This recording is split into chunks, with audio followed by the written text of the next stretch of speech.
Hello, Vanessa. Good to see you again. Good to see you as well. Thank you for having this conversation again. Now, our last conversation was on Instagram and it was quite a while ago. Yes. But I understand it had good feedback. Yes, yeah, it was wonderful. I had lots of conversations with my students and even having conversations with non-equestrians as well. Like, it was just so interesting. And yeah, I really love the way you were able to connect the questions to horses' natural behavior. Like, to me, that was just fascinating. And I really love that element of like, this is how they act in nature, how their behaviors are displayed in nature, and how that correlates to saddle fitting and just overall horsemanship and horse knowledge. It was great. I was really happy with the last conversation and just all the dialogue that came from it. Perfect. So what is on your mind today and what questions do you have for us? Yeah, so going off of my last question, one of them was regarding I work for a charity and they have lots of horses and lots of saddles and nothing's custom fit, unfortunately. But you gave an amazing example of how, like, a tip you could do with saddle fitting when you're kind of in those situations, or even just if you have your own horse and you just want to continually check, and you use the pen rule, which was so amazing. So I was hoping that maybe you had another one that we could go through today. That way I could take back to that particular stable and kind of see what I can do, you know, with the amount of saddles we have, and just try to make the horses a little bit more comfortable. Okay.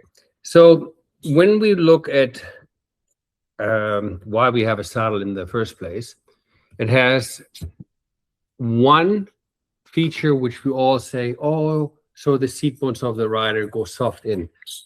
Well, yeah, but it's also there to give the rider a posture and an option to sit soft to the horses. So if it's a riding school, is it a training center, no matter what, Olympic rider or pleasure rider, it's always the same. How I impact into the saddle, it's a key element.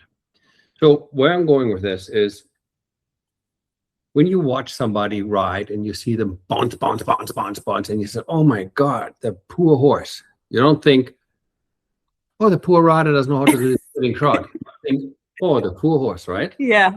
So we have, however, something where we can hide that flopping in the saddle and still do a lot of force into the saddle. And if I'm a owner of a large horse facility where I ride a lot of horse camp, my asset is my horses. So if my horses are lame, can't be going, or constantly have sore back, I can't sell riding lessons. So for me, it's kind of important that my horse does well. We talked last time about the pen trick, what the tree does. But what about the saddle does to the rider? It provides them, what's the word? An opportunity to go in the standing seat. So what I would like everybody to think before they even go on the horse, what is a standing seat? When I say that to you, what comes to your mind, Vanessa? The standing seat to me would be, well, if it's for young riders, like little kids, I often do get them to stand up in their stirrups and be able to find their balance through, like, you know, halt to a walk, walk to halt, and being able to find the ability to stay balanced in different positions and within different movements. But that's the first thing that comes to mind. But it also maybe is like a 2-point, a half seat, maybe something along those lines. I like it a lot, what you just said. Yeah. Now, that exercise you do with young riders, would that work if the legs are way back behind them? No, of course not. I always, what I tell my students is that if I was to snap my fingers and eliminate the horse, are they going to land on their butt or are they going to land on their face? Love they that. should just land on their feet. So that's like a big thing that we always work on is like, okay, if you're standing and, you know, your leg slides back, you come forward. Well, now you can land on your face or vice versa, right? So that's like a visualization that really helps students like be able to grasp the concept and be able to keep their feet kind of underneath them. Yeah. I absolutely love that example. And where I was going with that is when I stand, I don't fall back or forward. I'm balanced. Standing seat means you still have the same thing the way you stand, except with your knees slightly bent, because we can stand our legs bent back, and not bent back, but our knees straight. No rider rides with the knees straight. So we all have slight bend. The closest to a rider's position when you do this snap and the horse is gone is a Tai Chi fighter. When you see a Tai Chi fighter, his feet are 2 feet apart, his feet are like that, in the height of the belly button, but his back is not like that, or like that, or hyper, or this. It's straight as if he's standing. That Tai Chi stand, he has all his weight on his feet. And if you're really good, you lift up your heel and you bounce your heel up and down. So here's an exercise every rider can do without the horse. They can try the Tai Chi stand. And when you're trying to, I'm going to demonstrate this here a little bit. So I'm standing now straight. My knees are slightly bent and my knees are up and I go up and down. But I don't want to go on this way. I have a glass of water here in my head. Okay. And I go up and down, or in my hips and my knees and my ankles. So I can see I can absorb the shock in the hips and knees and ankles. Second, I want to stick my tummy out as if I have a big beer belly. I want to suck it in to my spine. So what I'm in this section is just pivoted on my toes. So you try 3-4 times and you get it. It's very easy. Most beginners are bouncing up and down in the head. It says, do you want to do this on the horse, on the saddle, bouncing up and down? So what you do, you learn to absorb, put your heels down. I have heard a riding instructor, oh, turn your toes out and lift your heels way up. Well, then you eliminate the softness, right? So once I can do this on the ground, now I sit in the saddle. Except the floor is not my stirrup, and you just said that. In order to teach my young kids to have a nice balance, I make them stand in the stirrups, kind of like a Tai Chi rider. So when I sit in the saddle, the only thing what should change is that the weight comes off the foot on my seat bones. So if I'm saying this is the bottom, this coaster here, it's the bottom of my pelvis. Right now, there's a leg on the left, leg on the right, and I'm supported this coaster with my legs and feet. Now I'm sitting on it.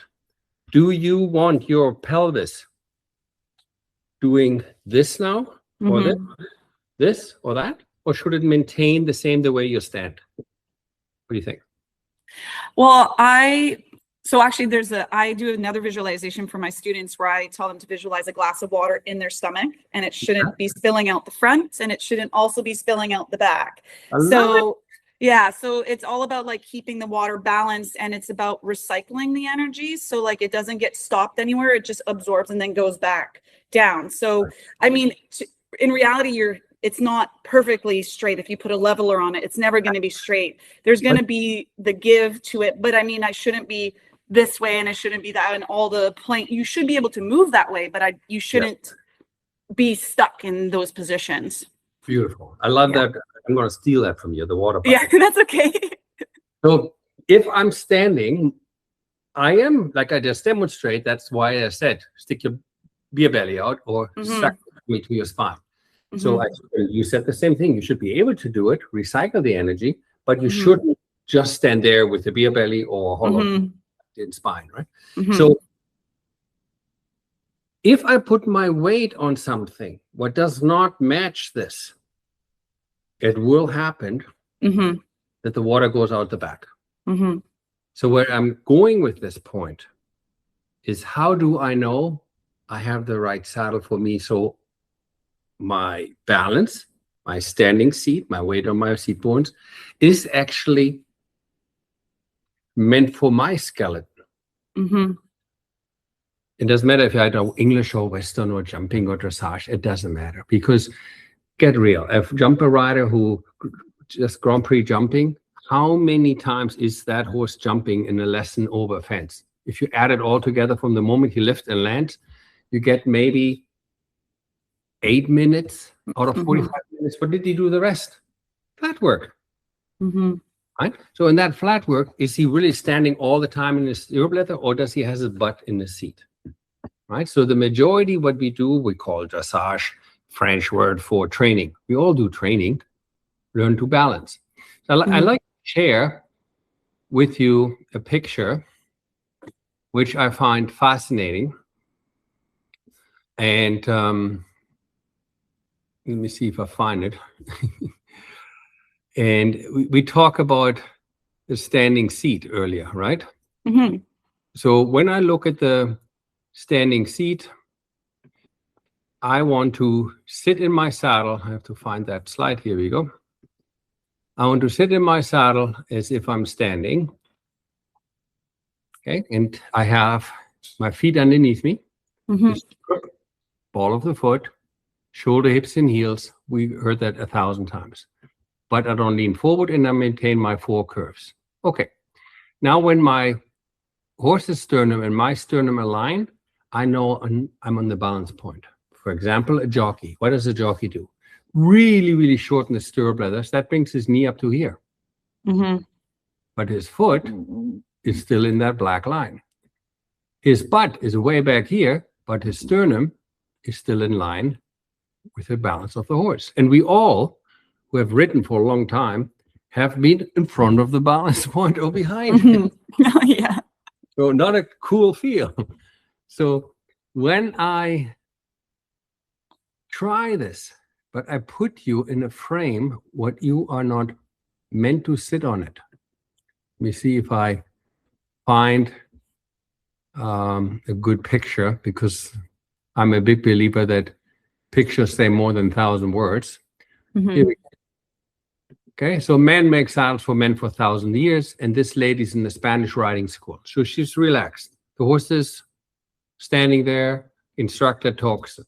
So in her relaxed position, she's the dancer, has a good posture, but look at where her legs are. Toe out, knees out, in front of the perpendicular line what we're trying to work. Okay, now look at this lady. Really super curve here, and then leans forward the entire neck. Okay, her ears are over in her shoulders, like the neck is super far forward. Mm-hmm. And it's turned out the foot, and that looks very uncomfortable to ride like that. Because I guarantee you, if you would snap your finger, she would fall on her butt. Both of those. So why is it so difficult for people who can stand straight to sit straight? What do you think? I think a lot of it is the simplest version is they're fighting the tack. Then there's restrictions in mobility and accessibility to their bodies. So if they're able to get connected to certain parts of their body, that can help them stay more mobile and everything. But I think fighting the tack is something that I feel quite often when riding at specific barns. So it's for sure, if the saddle's putting you in a position, it's going to be very difficult to get to yourself in that kind of alignment if it doesn't fit you. Okay. So here is what I like you to do is put 2 fingers together like this. Okay. And then put your fingers together like this and push those on top and see if you get this skin down to it. Okay. Now, this is the hip of the rider, and this is the rib cage of the horse. In nature, the rib of the horses are always wider than the hips of the rider. Unless you're a huge person and you're sitting on a miniature pony. Hopefully you don't.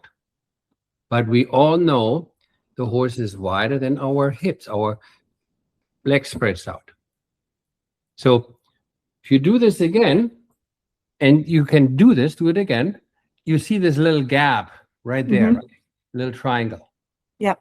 Now, the reason saddles are invented is to yield my weapon easier as a warrior. Because like you do with your kids, when you stand on your stirrup leather, you absorb, like I just did with my heel bouncing, absorb the weight and the bouncing of the horse. So my aim is quiet and I target easier. But what it also got invented, they rode all day long, right? And they need to go in the stirrup. If they don't have a saddle with stirrup, well, then they bounce. So if I now take it to the next level And if I listen to the majority of the long-term damage of every rider, it's always knee, hip, lower back, Mhm. chronic bladder and kidney infection by women. Mhm. Come on, from a saddle, get real. So I want you to think about the one thing, what is a fact. Every man can do every woman's work, and every woman can every man's work, if we go with this sentence for 1 second. But there's certain jobs guys lean towards, and certain jobs girls leans towards it. And while in the saddle industry, men always made saddles for men, we have women do saddles, but the majority are men. And when I or other men make saddles, you learn how to stitch, how to form leather, how to put the saddle together. But at each stage, there's a lot of pulling, a lot of work on it. Okay, most saddles don't last because, like me, we all have these arthritis in our fingers because there's a lot of pull and stretching. Where I'm going with this, each time I make a seat, I sit on it, does it feel okay?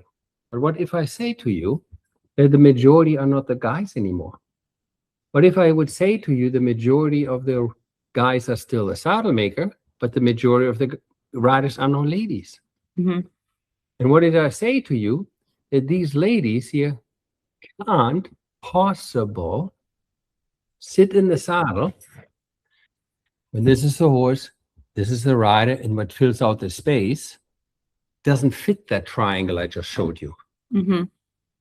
What if I say that part what comes immediately out underneath your upper inner thigh, that would be these here, these called the bars. These bars, okay, they come in different width.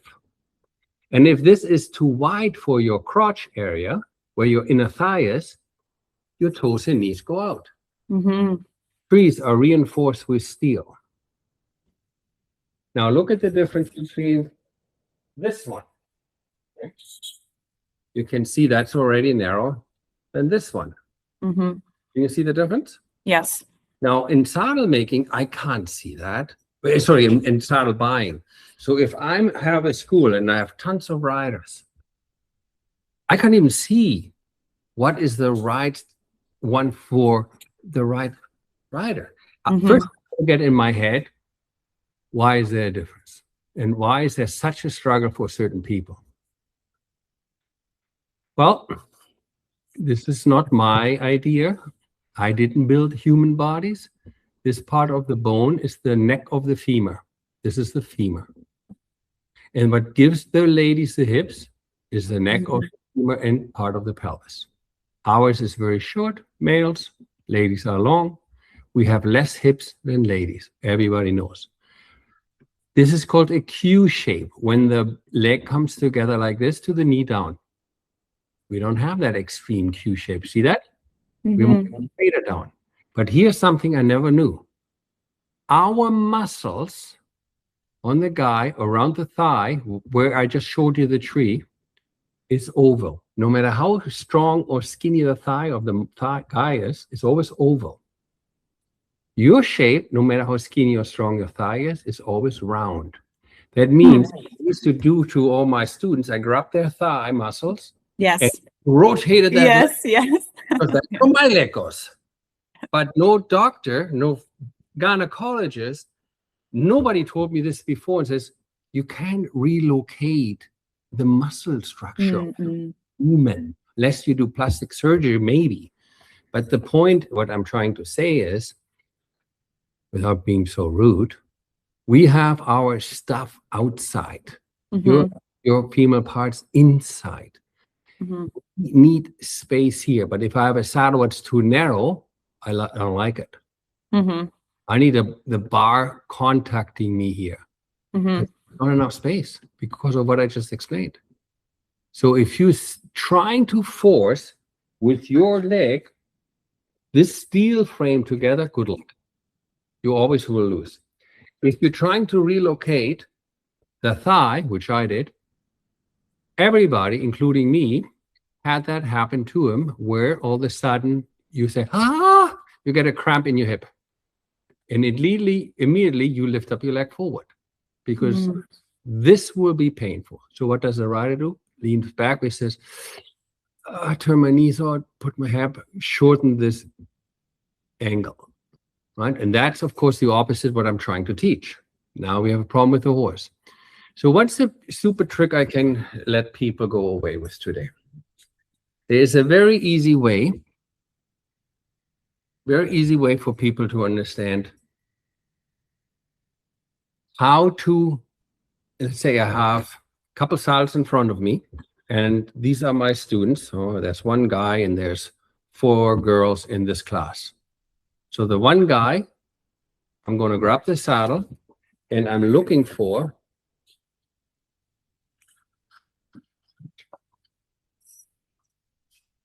a narrow seam, because that I can see. You only need to put your hand on the front of this piping. There's this piping, every saddle has one, or the end of the pommel. Put your finger there, flip it back. So you put your whole hand on it. Wherever your thumb ends, guys want that narrow and want that what we call a rooftop. Now, why in the world does the guy want a rooftop right in his crotch? No guy will ever ride on the saddle unless it's a rooftop. Why? Because it needs to be decided the second if I sit in the saddle, if my parts go left or right. Male will faint if he falls hard on his parts. Okay, so for thousands of years, the rooftop gets built in. No female wants to sit and shave and rub on the rooftop. You can tell the saddles with the rooftop are really wide here. The second you sit in, you get that sharp cut in the crotch, and then you feel like, who's turning my, I'm trying to turn my knees and toes and bring my leg back. You can't. You cannot change the frame. This saddle here,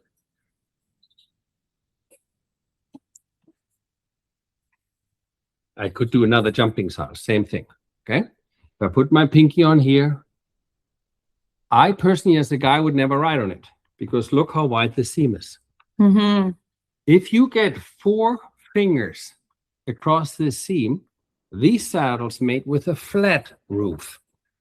Flat, not a peak. Horrible for guys, because now it will always fall underneath me. Constantly wiggle and wiggle. Then the worst part is you can't see it, but you feel it the second you sit on it. Wow, my leg just drops without hip pain. Wow, I can even rotate my thighs in and out. To take the muscle, rotate it out. So where you're sitting on a saddle, in order to get your most important aid to the horse, your seat. So when you have that standing seat and you follow everything you teach me in your class, horse moves away, I'm balanced. I can recycle the energy, my pelvis doesn't pour the water out in the front or in the back. Now I can focus what you have to say. Or I'm the horse owner. Now I have a rider who doesn't constantly cramp themselves, pinch with the knees, and bounces hard in my horse's lower loin here. Because I don't want my school horses to go lamer and lamer and lamer. So obviously I need to create a harmony, a softness in the rider. So once that all came out, this is now late 90s, but the industry doesn't want you to know that, what I just showed you. Why do you think that is? Why they don't want us to know about male and female saddles? I feel like then there would be probably a lot of saddles going on the market, and you're then maybe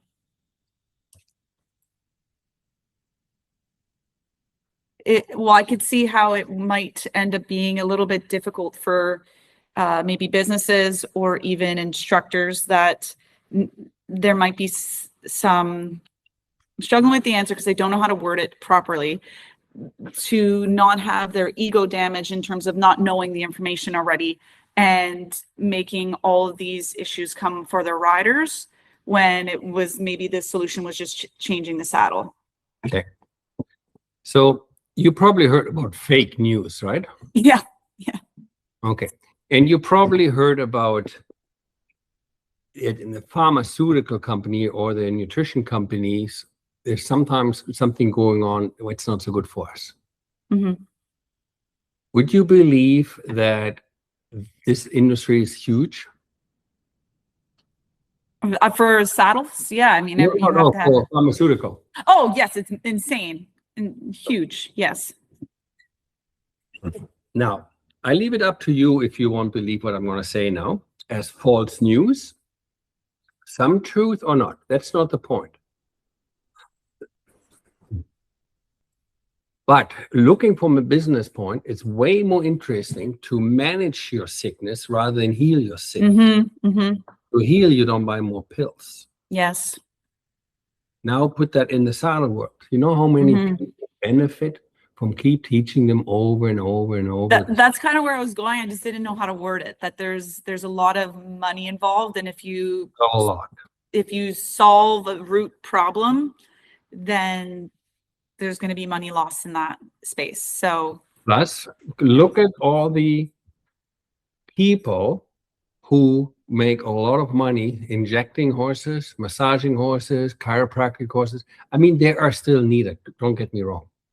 But the number one cause on horses' back pain is things what is on the back. Sure, from bad teeth and shitty shoeing and shitty riding, which is on the back, right? There's other issues too. Totally get it. Mm-hmm. Number one issue where people always fiddle, fuddle, and always complain the stupid saddle fitting. The stupid saddle doesn't fit. If I want my saddle to fit, I have to make the influencer, which is the rider, a soft rider, like you explaining what was so beautiful with a water bucket, with recycling the energy. But if I don't give you the tool where you ever have a chance, many people make a lot of money. Here comes the best part. People keep buying lots of saddles and getting a lot of saddle fitter. Everybody smiles. So that's why the industry doesn't want you to know. Right. But if you say, I don't care, I am sick and tired, give me a pill what makes me heal and not manage my sickness. I want the result. And the simplest one, last time I told you about the trick with the pen. This time I say, if you find a saddle, put your hand on it, have that seam minimum that wide. Don't pick a saddle that has a rooftop, but it's purposely, that guy's made 99%. Feels good to me. Then you become a complete different rider. Not only does the riding instructor in the riding school accelerate and make their money so much faster. Why? Because a riding student who says, you know how much I learned today from Vanessa? Do you know how easy it was for me to do the canter transition? You know how fast I learned to sit the trot and it was so much fun without pain and bouncing? I'm telling 1,000 people. Now I have more customers than I can handle as an instructor or as a riding school. So, and if it's always going the same way. If it's a business, it has to make money, which a business hopefully has the right attitude to do that. It's not to rip people off, but to make sure the horse have the right feed, the right care, the right stabling, the right hay, etc. So that's my asset. But it all starts on how am I managing it. So now I see for my riding students, I have 50 riding students. There's 3 guys, the rest is women, and I have 12 saddles.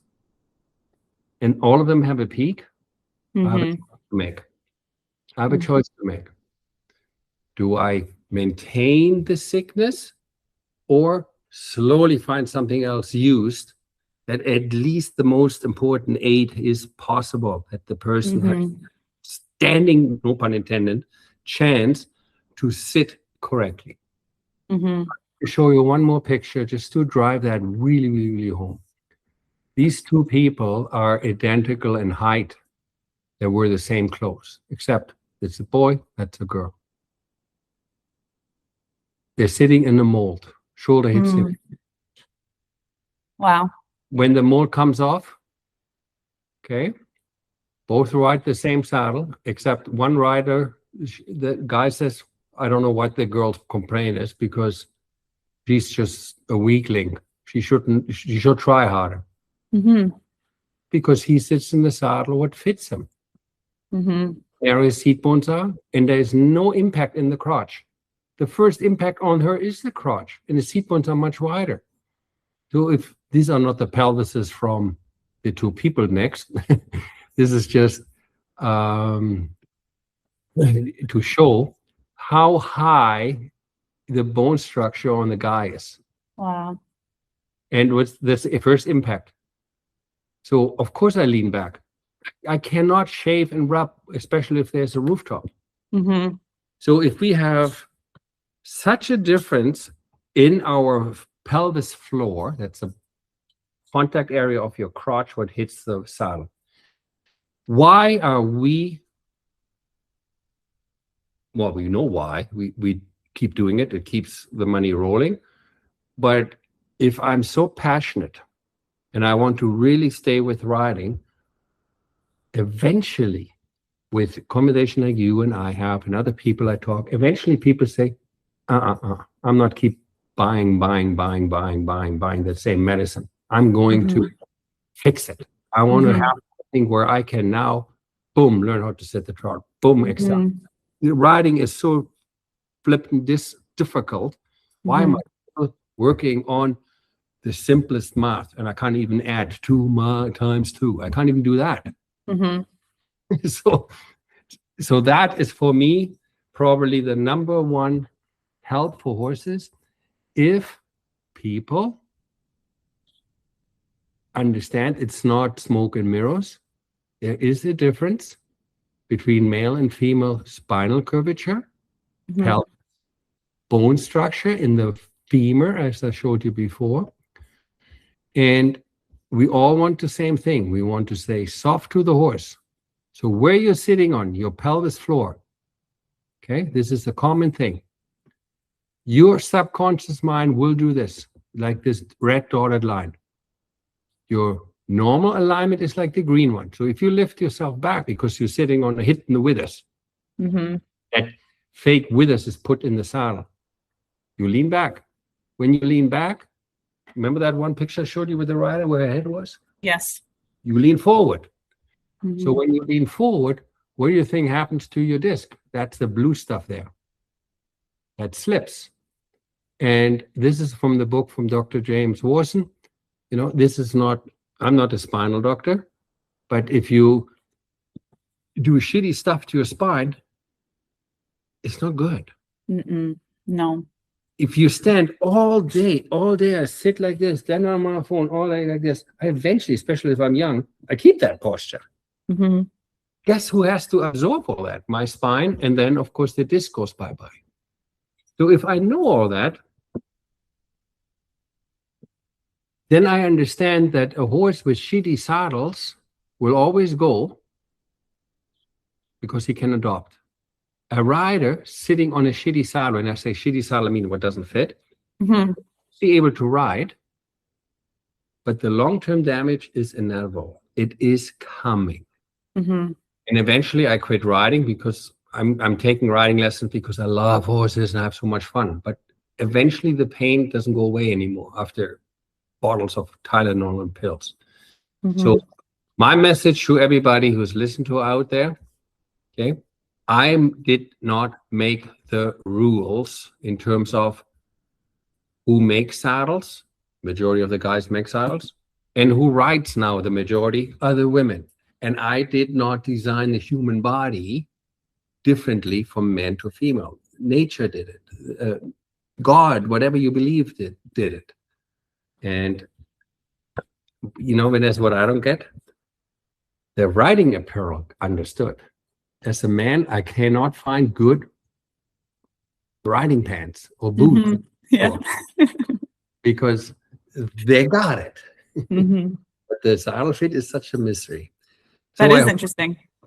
You know, it's always follow the money and always yourself. You know, am I want to please other people? I want to please me.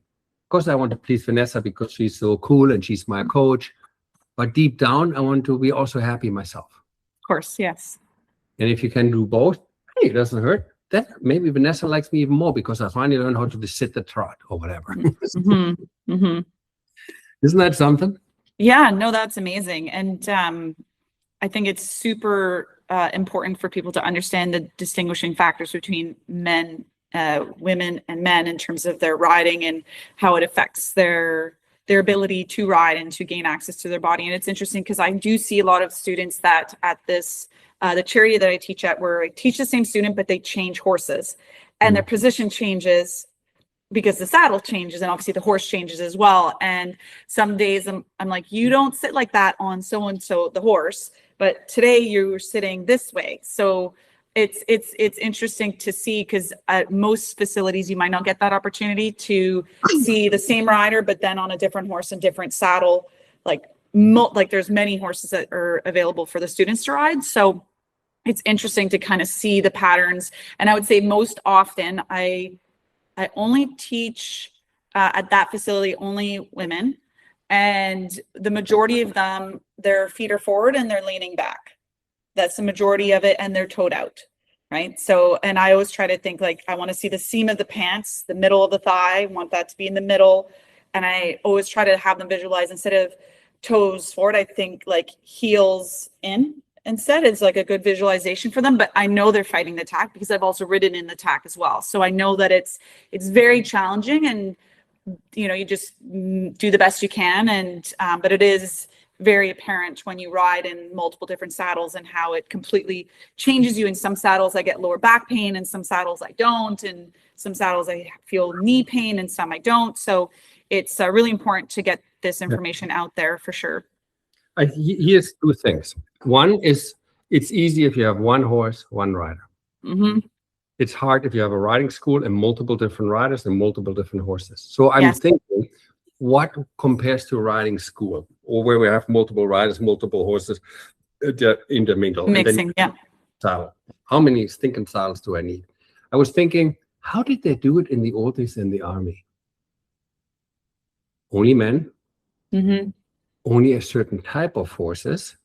It gets better, and only a certain type of riders. Men, not just men, but I personally would never been picked for the cavalry because I'm way too tall and too heavy. The U.S. cavalry rode in 1941, the horse can only carry 10% of their weight. With equipment, saddle and rider can be no more than 20. Obviously, a certain height was important. Certain weight was important. So you didn't see Arabs and Friesens and all different. There was a certain type. And then now we have a chance to fit multiple riders on multiple horses. But now you have a different mix in the riding school. It's almost impossible to do it. Now, there's companies who have interchangeable gullet plates. Some you can change on the horse the width and the angle, so you get that pen trick always done. Some are actually very inexpensive, and you can do it. So from the horse's point of view, they're already making huge leaps and bounds, so that a riding school could have equipment that can interchange between the horses. So that's a good news. But then comes the decision each riding instructor or each riding school needs to do. How many male saddles do I need? How many female saddles I need? And the ratio is going almost to male, 99% to female. So if you have the majority of the used saddles, get rid of them as fast as you can, because that's the first thing out of your mouth. There would be a lot of saddles for sale if everybody knows. Because it's just a matter of time when people say, no, I don't want to do this anymore. Gas prices are high, hay is high, everything is expensive. Now I'm going to ride in something what causes even more damage and more cost? No. It's just time when people wake up. So there's a bunch of used saddles where you can do the hand trick. Start with that, right? If I my business approach or sales pitch to a company, it says, okay, how many horses do you have? How many lessons do you sell? What's your biggest advantage, disadvantage, problem? besides cost and hay and all the rest of it. It says, would you be inclined to sell more lessons? No, I'm completely booked out. Okay. Would you be inclined to charge higher prices? No, I can't, because over there they do it already cheaper than us. But what if the customer will purposely come here, even though you're double than other, because they feel more comfortable and I feel like here I get advanced. Mm-hmm. And the horses actually go into canter when Vanessa says, okay, this is how we get the lead to the canter. And the horse does it. Mm-hmm. I do it right, the horse is supposed to do it. Mm-hmm. Right? So that makes people pay more for the lessons. Yes. What's this? You know what I mean? Yes, I do. So, and I think we all in for the same boat. It's not here to pay more money. It's here for enjoying it and subconsciously knowing I'm not going to long-term damage my body or the horse. So that's the approach. So this talk is a little difficult because how do you help people who are out there and listen and, hey, I want to do a riding lesson with this school, but they don't even have the right equipment. Mm-hmm. Talking to the riding instructor or to the school, if you only have saddles for men, Mm-hmm. it's just a matter of time when you have less and less students. Yeah.